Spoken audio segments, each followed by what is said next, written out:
Good evening, everyone. How's everybody doing tonight?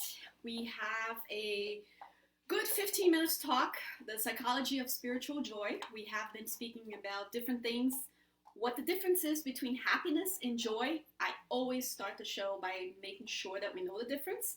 I'm sure you guys may be tired of knowing the difference, but let's just remember the main thing is happiness is something that happens to you. People are starting to come in.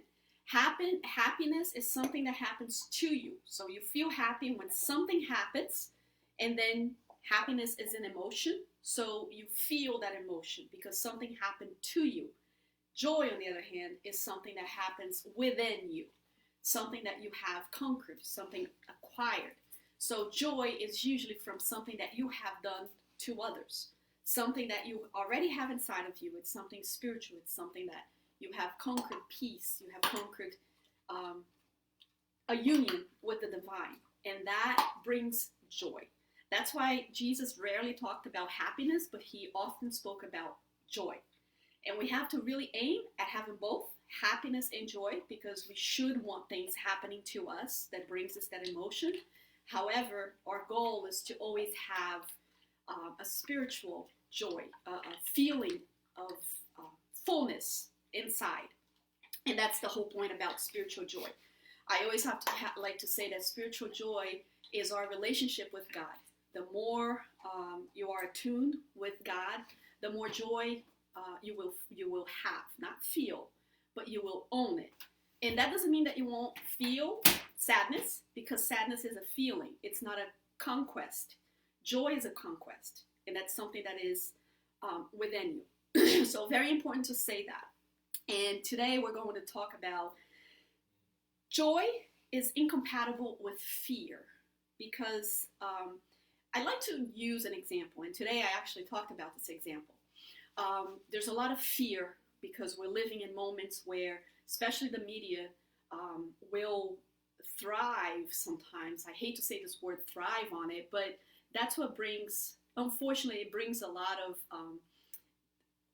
people that are watching, so you kind of like focus on the fear factor. And this fear factor is really what's causing most of the problems in these times where COVID-19 or coronavirus is so out there. So fear is really something that we don't know. You cannot have fear of something that you know. You may have prudence because, if I understand, let's just use an example of a dog. I love dogs. I have a dog. And if I see a dog, I'm not going to be fearful of a dog, correct? Because I already know most dogs.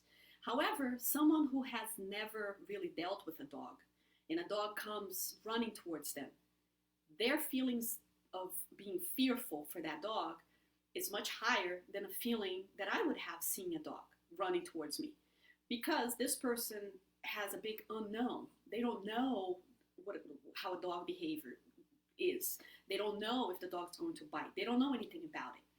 On the other hand, someone that already knows dogs, and they know that when their tails are waggly or when they're running a certain way, most likely they just want to play. They're not going to run and bite you.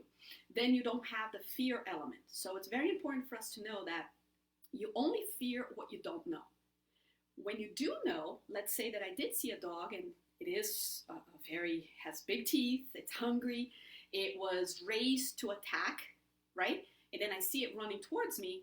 It's not the fear that will make me run away, but it's the prudence. I have to be prudent and have my survival, not instinct, because it wouldn't be an instinct. It's something that I know, right? So I would take myself out of that situation, but not out of fear, but out of being prudent.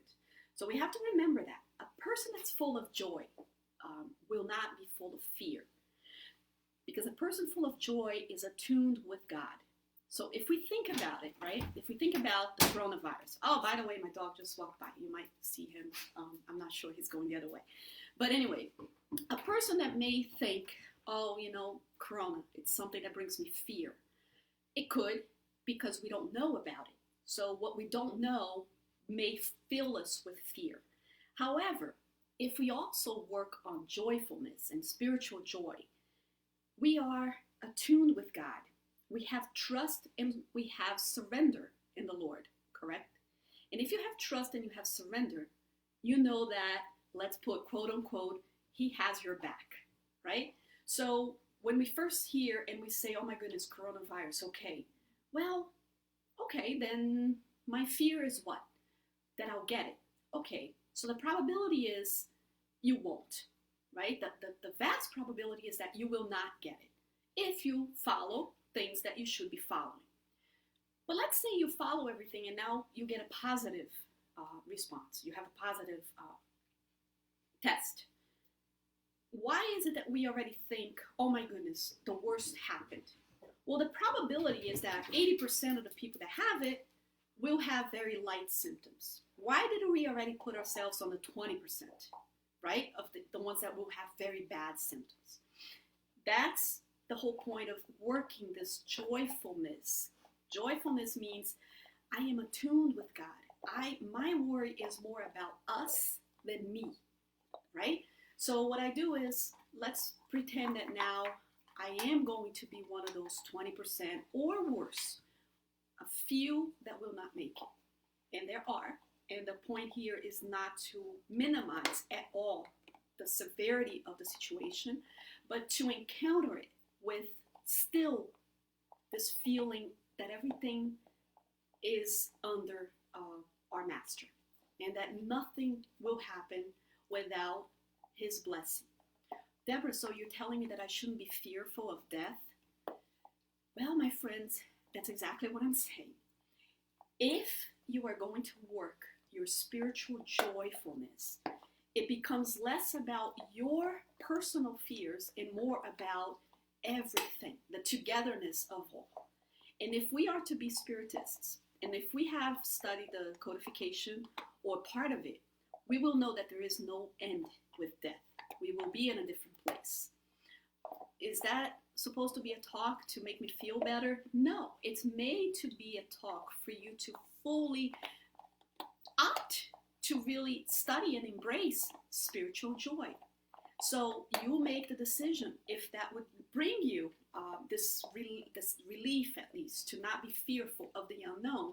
Because once you know that it's not the end, that the probability is most likely on your side, then you start decreasing your fears. And if it happens where the worst happens, we have the trust and we have the surrender. And that is the whole point. Faith is exactly that, trust and surrender. And we are full, when we are full of joy spiritually, again, joy does not equate to happiness. Two different things. I can be joyful, yet I can be experiencing the emotion of sadness. And it's very normal, and it's something that we all experience from time to time. However, joyfulness is a spiritual connection, is a life well worth living, because it's a life that you are doing things for others and for the togetherness of all, not just for the things that brings you pleasure.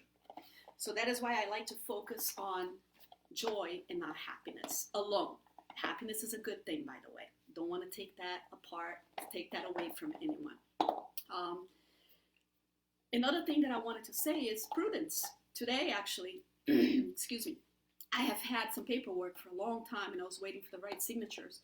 And I established and I finished with the signatures of my Old Testament and my last will and all of these things. Oh, Deborah, so having that, isn't that an act of doubt? No, it's an act of prudence, right? The one thing we know is that everything eventually we're going to a different plane. So did you do that out of fear? No, you have to do that out of prudence. We have to remember, I don't have to exercise my fear just because of how others are feeling, right? If they are feeling fearful, I don't have to allow that to come into me. And that is most likely going to decrease the ability of my immune system to fight whatever it is it's trying to fight. We talked about a study, a very interesting study in my second talk, so if you guys want to go back there and look. But I will choose to live a life full of joy. And we see Jesus talking about joy all the time. And he went through some pretty rough patches in his his life here, his short life, his short 33 years of incarnated, not reincarnated, but incarnated on earth. And at no point you saw Jesus without joy. He had joy, and he told us to rejoice all the time. You will find this word, rejoice and joy, plentiful in the Bible. So joy is about us, not me. Okay? I wanted today, let me see what time it is. That is good. So I had a pretty good, I estimated 10 minutes, and that's 10 minutes. So today, part of joy is also putting what we have inside outwards. You see the difference? Happiness is taking outwards and putting inside of you. Joy is taking what's in here and putting it outwardly to others, towards others. So I had invited one of my friends, and she's here at my home, and she's going to do a little present for all of us. And on the last 5 minutes, I wanted to introduce, and many of you may know, a dear friend. She works there too at Good Harvest, and she's going to sing for us, and that's Isabella. Thank you, Deborah. Hi, everybody. Let's sing this song together.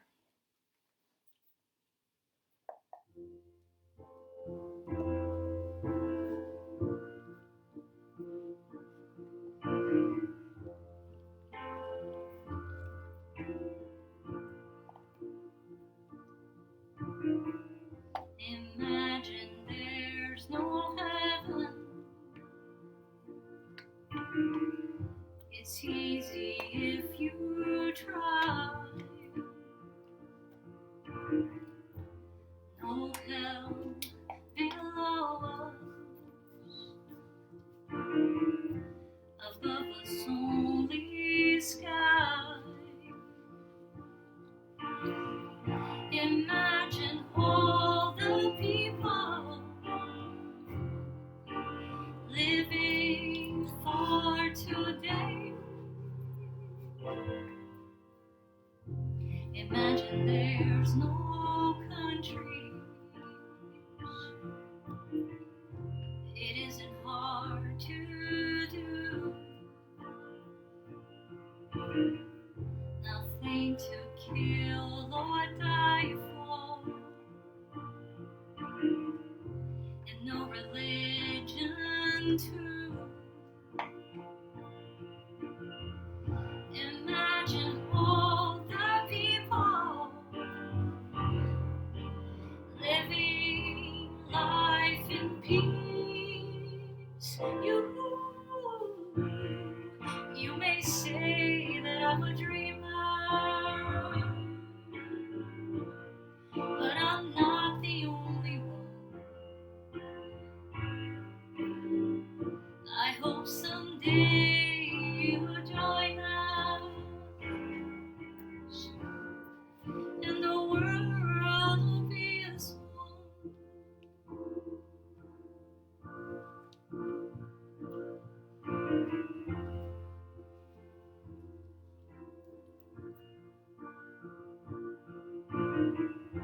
Imagine no possessions. I wonder if you can. No need for greed or hunger. A brotherhood of men. Imagine all the people sharing all the world. You may say that I'm a dreamer, but I'm not the only one. I hope someday you'll join us, and the world will be as one.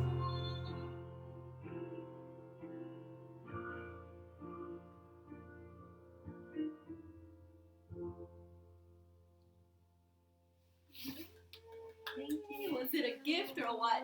And let's really remember this. This song really represents, the whole world. And it is our choice. It is our choice to not live in fear. It is our choice to not allow others' feelings to contaminate our joy. Let's work on really filling ourselves, rejoicing in the moment of learning, rejoicing in the moment that is an opportunity for us. Anything is not what it seems. It is what you make it be. So whatever learning that has towards you, to you, it's the learning that you want to come to you. You have to remember, nothing will be the same thing for two different people. So go seek the meaning for yourself. Don't allow yourself to be judged by others. And if they do, it is their pity to have. Be the best that you can be. And that's all you can be, is the best version that you can be. Do not allow other people's fears to contaminate you, and be full of joy. Joy, absolutely, is something that we can spread among the world. Thank you, friends. Thank you, Bella. Thank you. Bye, everybody. Until next Monday. Thank you all. Let me see who's here. Let me say hello. We got a lot of claps, a lot of little, good evening, Andrea she's in Tennessee. We have Chris Anastasia there from Baltimore. We have Hendrik Jan is there too. He's saying beautiful. Thank you very much. Saying good evening. We have here on the other, and we have a lot. I just touched the thing where it all went away. I'm so sorry, guys. I just had a whole bunch of people here, and I don't know what I touched. But so I'm just going to say thank you, and until next Monday. Bye, everybody. Oh, that's not a touch.